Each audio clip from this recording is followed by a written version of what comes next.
भारत माता की। भारत माता की।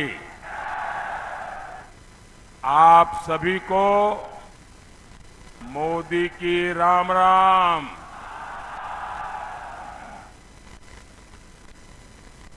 मैं सोनीपत की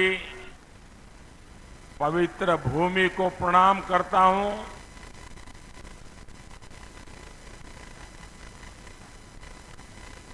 हरियाणा की धरती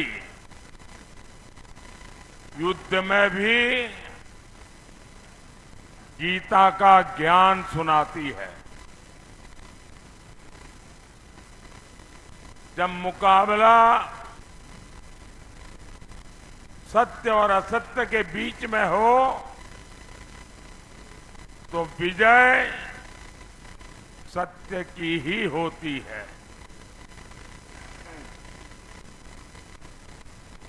साथियों, 24 के कुरुक्षेत्र में आज एक और देश का विकास है, दूसरी ओर वोट जिहाद है। हरियाणा की जनता जनार्दन, मैं आपसे पूछना चाहता हूं, जब एक तरफ विकास की बात है, दूसरी तरफ वोट जिहाद की बात है, तो कौन जीतेगा?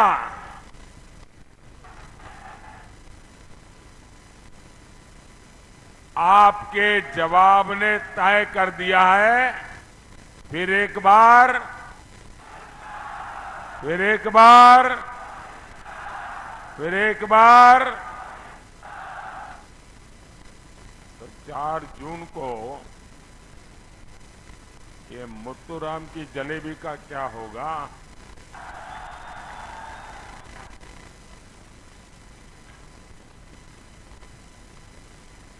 सारी की सारी खाली हो जाएगी।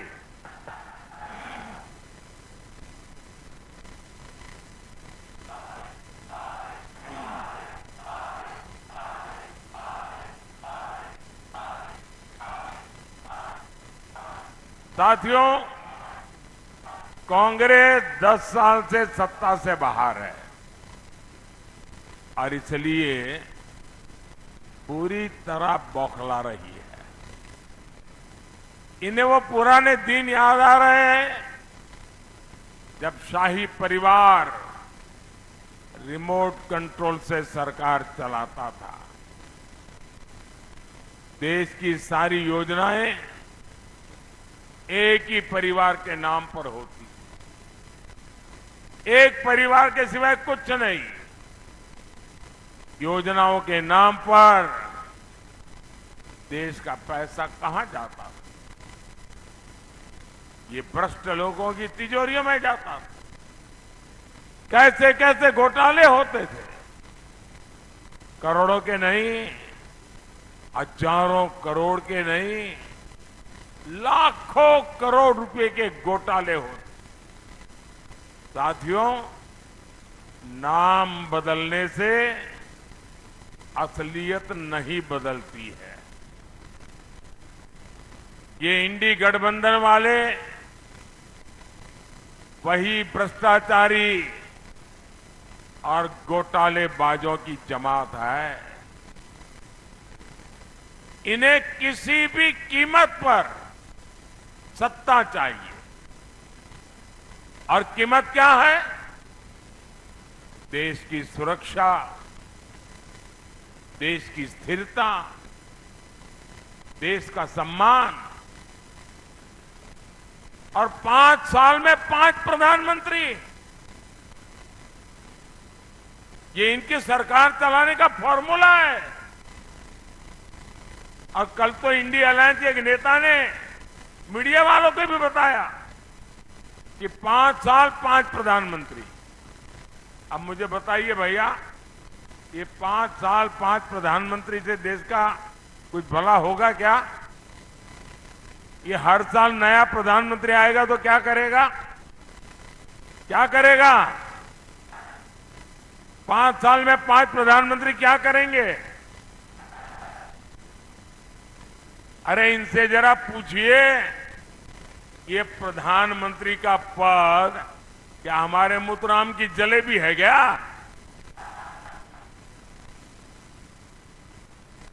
ये देश चलाने की जिम्मेदारी है, ये मिठाई खाने का मौका नहीं है। क्या आप देश को वापस अस्थिरता के उस दौर में जाने देंगे क्या? साथियों, कांग्रेस अब अपने देश विरोधी एजेंडे को भी छिपा नहीं रही। ये खुलाम कह रहे हैं, मोदी जी ने 10 साल में जो कुछ भी किया है उसे वो चौपट कर देंगे। यानी चुनाव जीत करके करना क्या है? एक काम, मोदी ने जो किया है उसको उलट देना, उसको चौपट कर देना। यहां तक कहने की इनकी हिम्मत देखिए। इनके एक नेता कह रहे हैं कि जो हमने जम्मू कश्मीर से धारा 370 हटाई, धारा 370 की दीवार हमने कब्रिस्तान में गाड़ दी है।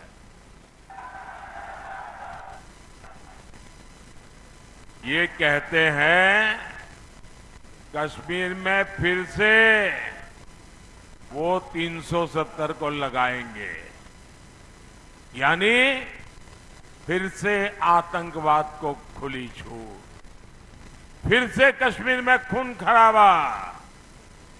मैं हरियाणा की वीर धरती से कहना चाहता हूं, कांग्रेस वालों सुन लो,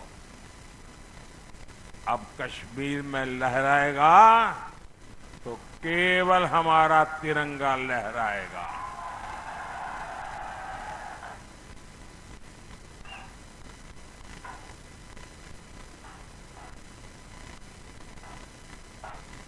और कांग्रेस वाले लिख लो, ये मोदी है,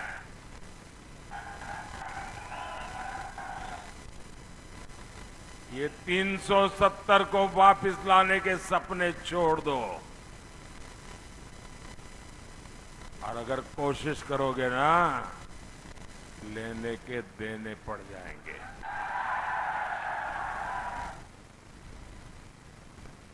साथियों, आपको याद होगा कांग्रेस के समय हर रोज सीमा पर, बॉर्डर पर फायरिंग होती थी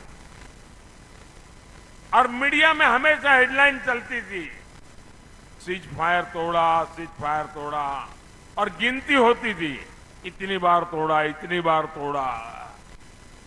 दुश्मन तो वही है, लेकिन हालात बदल गए कि नहीं बदले? बदले कि नहीं बदले? ये किसने किया?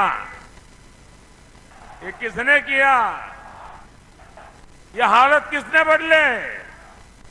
ये गोलियां किसने बंद कराई? ये मोदी ने नहीं, आपके एक वोट ने किया है। आपके एक वोट, ये आपके वोट की ताकत है कि दुश्मन की बम बंदूक को भी ताले लग जाते हैं। ये आपके वोट की ताकत। मोदी ने बस इतना किया, सीमा पर हमारे जो जवान खड़े हैं ना, हमारे हरियाणा के जो छोरे खड़े हैं ना, मोदी ने उनको खुली छूट दे दी। मोदी ने कह दिया, अब गोलियां गिनने की जरूरत नहीं है। और आप देखते हैं, नतीजा आपके सामने है। लेकिन भाइयों बहनों, मोदी के इन फैसलों से कांग्रेस और इंडी गठबंधन का कलेजा फट रहा है। उनसे पाकिस्तान की यह हालत देखी नहीं जा रही है और इसलिए अब कांग्रेस वाले पाकिस्तान के प्रवक्ता बन गए हैं। पाकिस्तान के प्रवक्ता और कांग्रेस के नेता कह रहे हैं, उनकी तरफ से भारत को धमकी देते। क्या कहते हैं? हमारे सामने देखकर आंखें खोल गए। चुप रहो, चुप रहो, जरा डरो, डरो, डरो। ये पाकिस्तान के पास परमाणु बम है। ये कांग्रेस वाले पाकिस्तान के प्रवक्ता बन करके मुझे आंखें दिखा रहे हैं। बताओ भाई,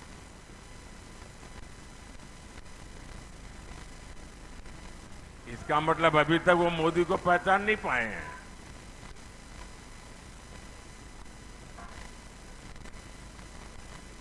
साथियों, आप मुझे बताइए, क्या भारत को पाकिस्तान से डरना चाहिए क्या?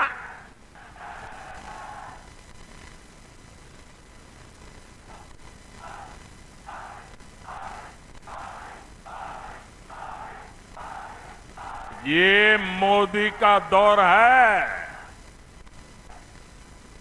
हम घर में घुसकर मारते हैं।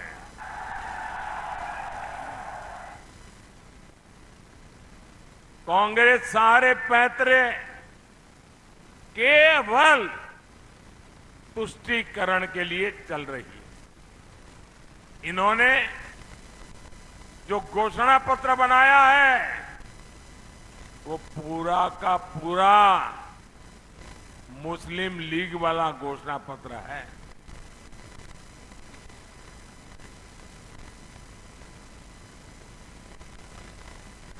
ये कहते हैं वो एक्सरे मशीन सबका एक्सरे निकालेंगे। आपके पास जमीन कितनी है, गहने कितने हैं, जमीन जायदाद जांच करवाएंगे, मंगलसूत्र कहाँ है, ये और फिर वो सारी संपत्ति अगर आपकी जरूरत से ज्यादा है तो ये वोट जिहाद वाले हैं ना, उनको बांट देंगे। क्या आप अपनी संपत्ति छीनने देंगे? क्या आपकी संपत्ति पर वोट जिहाद वालों को अधिकार करने देंगे? और कांग्रेस के तो प्रधानमंत्री कह चुके हैं कि इस देश की संपत्ति पर पहला अधिकार मुस्लिमों का है। मोदी कहता है इस देश की संपत्ति पर पहला अधिकार इस देश के गरीबों का है।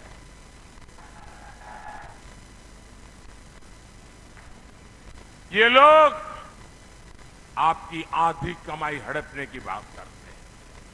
आप मुझे बताइए भाई, अपने यहां किसी भी राज्य में चले जाओ, हर मां बाप कैसी भी जिंदगी जीता हो, लेकिन उसके मन में एक इच्छा रहती है कि भाई कुछ बचत करूं और मरने के बाद बच्चों के लिए कुछ छोड़ करके जाऊं। ये हर मां बाप की इच्छा रहती है कि नहीं रहती? अपने संतानों को कुछ दे करके जाने का हर एक का मन में इच्छा रहती है ना। कोई मां बाप बच्चों के लिए कर्ज छोड़ करके नहीं जाना चाहता, कुछ न कुछ दे करके जाना चाहता है। अब ये कांग्रेस वाले लाए हैं कि आपके मरने के बाद आपकी जो संपत्ति है वो आपके संतानों को नहीं जाएगी, उसमें से आधी, उससे भी ज्यादा ये वो सरकार बनी तो ले लेंगे और बचा हुआ आपके बच्चों को मिलेगा। क्या आपको ये विरासत कर मंजूर है क्या? क्या इसे स्वीकार कर सकते हैं क्या? भाइयों बहनों, बाबा साहब आंबेडकर ने दलितों पिछड़ों का आरक्षण उसको सुरक्षित किया। जब संविधान सभा में चर्चा चल रही थी तो सबने सर्वसम्मति से तय किया कि धर्म के आधार पर आरक्षण नहीं होगा। सहमति से हुआ। अब ये कांग्रेस वाले बाबा साहब आंबेडकर की पीठ में जुरा पोंक करके, संविधान के लीरे लीरे उड़ा करके ये एससी, एसटी, ओबीसी का जो आरक्षण है वो मुसलमानों को देना चाहते हैं। और ये काम उन्होंने कर्नाटका में शुरू कर दिया।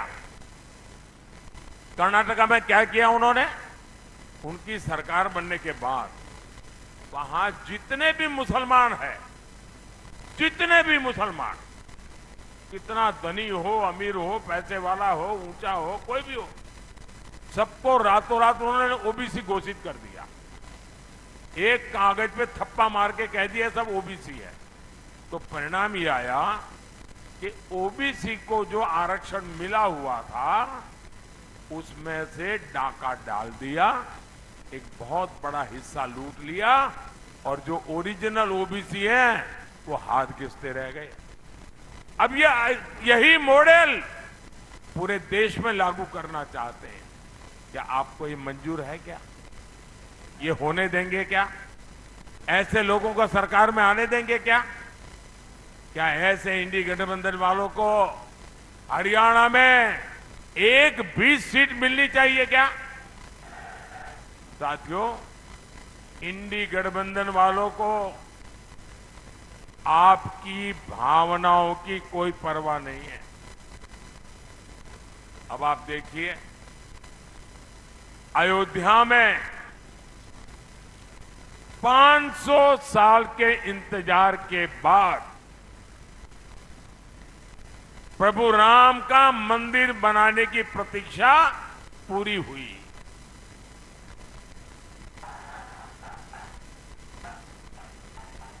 रामलला अपने भव्य मंदिर में विराजमान हुए। आप खुश हुए कि नहीं हुए? आपको खुशी हुई कि नहीं हुई? हर हिंदुस्तानी को खुशी हुई कि नहीं हुई? बोलिए जय श्री राम। अब देश आजाद हुआ उसके दूसरे दिन ही राम मंदिर बनना चाहिए था कि नहीं बनना चाहिए था? इन्होंने लटकाए रखा, अदालतों में ले गए, अदालतों में भी अड़ंगे डाले। कांग्रेस ने अपने वोट जिहाद वालों को खुश करने के लिए जितनी रुकावटें कर सकते हैं की। उसके बावजूद भी ये राम मंदिर के जो ट्रस्टी हैं वो उदारता पूर्वक उनको निमंत्रण देने गए, उनको न्योता दिया कि प्राण प्रतिष्ठा के कार्यक्रम में आइए। इनकी प्रभु राम के प्रति इतनी नफरत, उन्होंने निमंत्रण को ठुकरा दिया।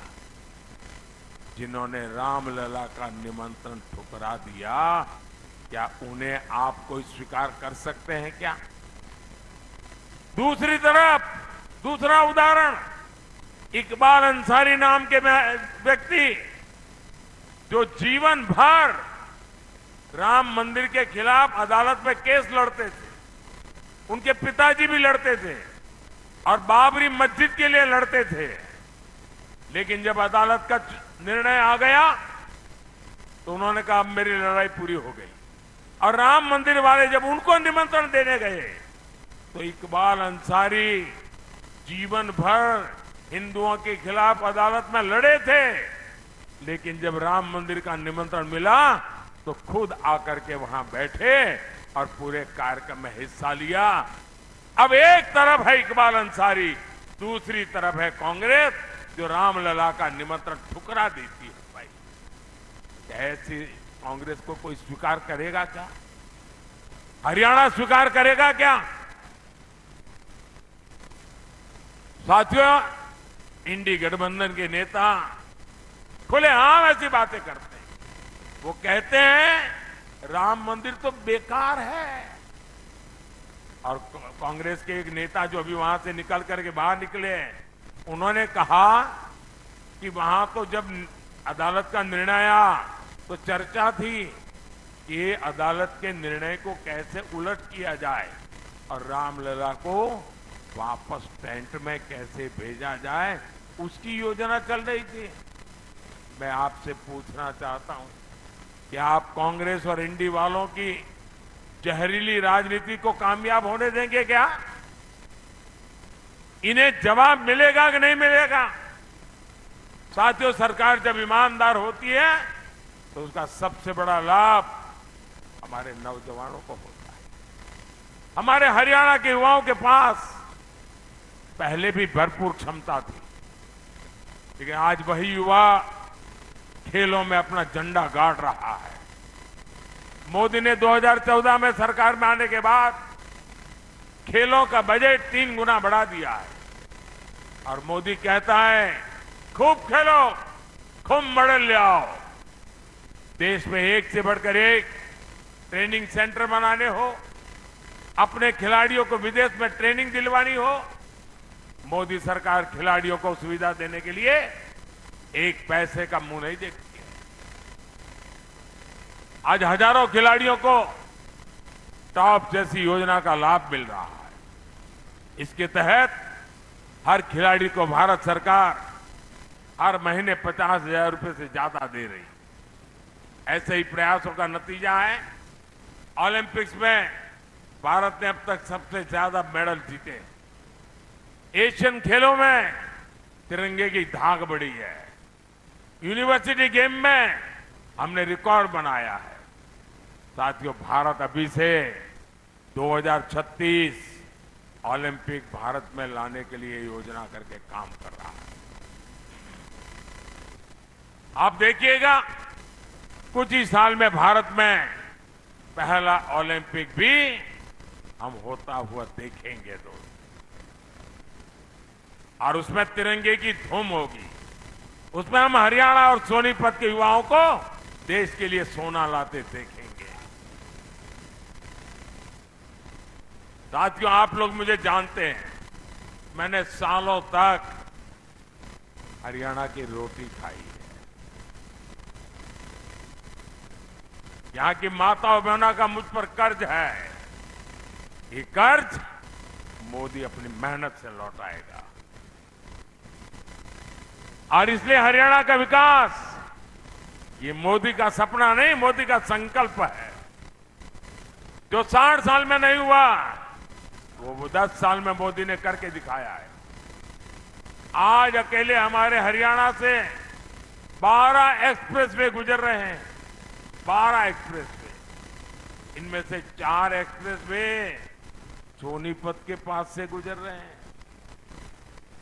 सोनीपत में रेल कोच नवीनीकरण कारखाना बनाए, खरखौदा में मारुति सुजुकी का कारखाना बनाने का प्लांट इस क्षेत्र में रोजगार के नए मौके बनाएगा। जिंद सोनीपत में पीने के पानी की समस्या थी, इसके लिए भाखड़ा से 400 करोड़ रुपए के प्रोजेक्ट मंजूर कर दिया गया है। साथियों, मोदी आपके स्वास्थ्य के बीच उतनी चिंता करता है। मोदी ने आयुष्मान कार्ड बनवाकर मुफ्त इलाज की गारंटी दी। मैं ये भी कहना चाहता हूं, 4 जून के बाद मोदी जब तीसरी बार सरकार बनाएगा,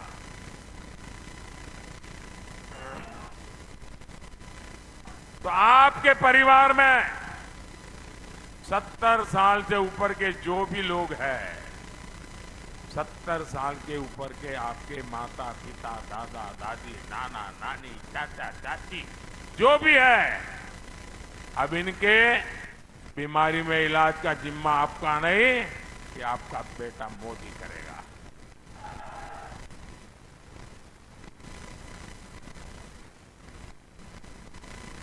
बुजुर्ग माताओं बहनों को इलाज की चिंता करने की जरूरत नहीं होगी। साथियों, हमें भारत को मजबूत बनाना है, हरियाणा के सपनों को पूरा करना है। हरियाणा से मोदी को केवल सांसद चाहिए इतना नहीं है, हरियाणा मोदी को हिम्मत, हौसला और आशीर्वाद भी देता है। और सोनीपत से हमारे मोहनलाल बड़ौली जी और रोहतक से डॉक्टर अरविंद कुमार शर्मा जी 25 मई को उनको दिया गया आपका एक एक वोट सीधा सीधा मोदी के खाते में जाएगा। तो ज्यादा से ज्यादा मतदान कराएंगे, पोलिंग बूथ जीतेंगे। मेरा अनुरोध है, यहां से जाकर के बाद ज्यादा से ज्यादा परिवार में जाइए, ज्यादा से ज्यादा लोगों को मिलिए और कहना मोदी जी आए थे और मोदी जी ने आपको राम राम कहा है। मेरा राम राम पहुंचा देंगे, मेरा राम राम पहुंचा देंगे। बोलिए भारत माता की, भारत माता की। बहुत बहुत धन्यवाद। भारत माता की। मैं आदरणीय प्रधानमंत्री जी का बहुत बहुत धन्यवाद करती हूँ और समस्त जनता से और समस्त नेताओं से अनुरोध करूंगी